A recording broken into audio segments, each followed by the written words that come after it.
If you're an educator, you know the drill. Pretty much all the classroom management training out there focuses on one thing, and one thing only: how you respond.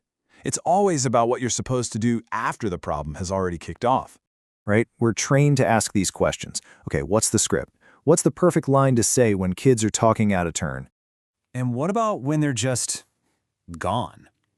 Staring out the window, or worse, scrolling on a phone they're not supposed to have. What's that magic phrase that's going to snap them back to reality?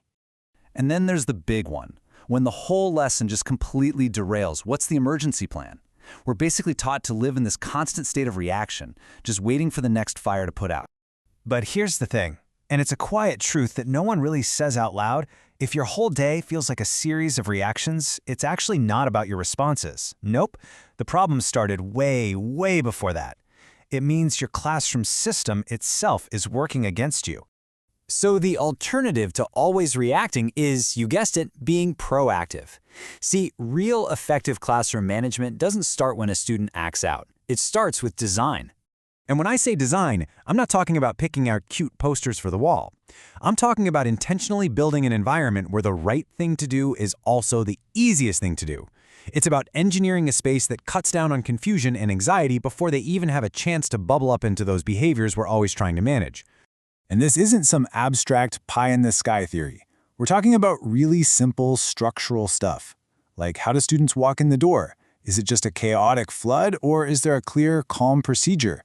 Where they know to grab their folder, sit down, and start the warm-up on the board without you having to say a single word. It's all about removing the guesswork. And this is the real payoff. It's not about trying to create these perfectly behaved little robots. It's about creating a room that just makes sense to them. When the path is clear, when expectations are obvious, there's just so much less need for students to push against the walls all the time just to figure out where they are. This whole idea leads to a really powerful reframe. It changes the entire goal of what we even think classroom management is for. I mean, for decades, this has been the secret assumption, hasn't it? That management is this contest of wills. It's all about compliance, it's all about control. But let's be honest, that old model is exhausting, and it doesn't even work that well. So this is the big shift. We're moving away from a goal of control and toward a goal of clarity. Instead of trying to force students through a system that's full of friction and obstacles, we just redesign the system to be smooth and intuitive. The benefits here are just huge. Less friction for students means they have way more energy for learning. Less guessing means less anxiety. And maybe best of all, there's less emotional load for everybody. You, the teacher, are no longer the referee for every little thing. The system itself does all the heavy lifting. And that brings us to one of the most liberating ideas in this whole framework. Honestly, this debunks a myth that holds so many good teachers back. We tend to think that the most effective teachers just have some kind of magic, right?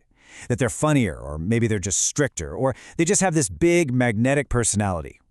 We're told to find our teacher voice, but that's not it. It has absolutely nothing to do with being an entertainer or a drill sergeant. It all comes down to this one simple word. The best managed classrooms aren't run by the most charismatic teachers. They are run by the clearest teachers. When students know exactly what's expected of them, how they can succeed, and what they need to do next, the whole room just settles. And you know what's so empowering about that? It means anyone can do this. You don't have to change who you are. Quiet teachers can be brilliantly clear. New teachers can build clear systems right from day one.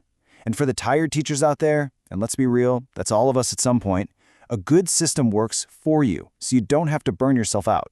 So here's the final crucial distinction. Stop thinking about classroom management as a performance you have to put on every single day. Instead, think of it as an architecture, a structure that you build once and then you just maintain it.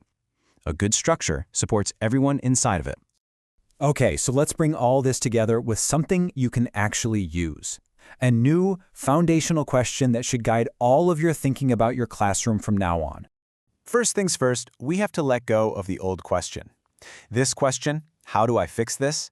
It keeps us trapped in that reactive loop, always looking for a quick fix for a symptom instead of trying to find a cure for the actual disease. The new question is so much more powerful because it completely shifts your perspective away from the student and onto the environment that you've created. This right here, this is the question that unlocks everything. What is my classroom asking students to figure out on their own? Where are the gaps? What's the hidden curriculum? Where are the unspoken rules that everyone's just supposed to know? Because every single time a student has to guess, you're creating a little opportunity for friction. And really, that's the path forward. Answering that one simple question will lead you to design better, clearer systems. And those systems, not your charisma, not your loudness, not your teacher voice, those are what will ultimately create a calm, focused, and productive place where everyone can actually learn.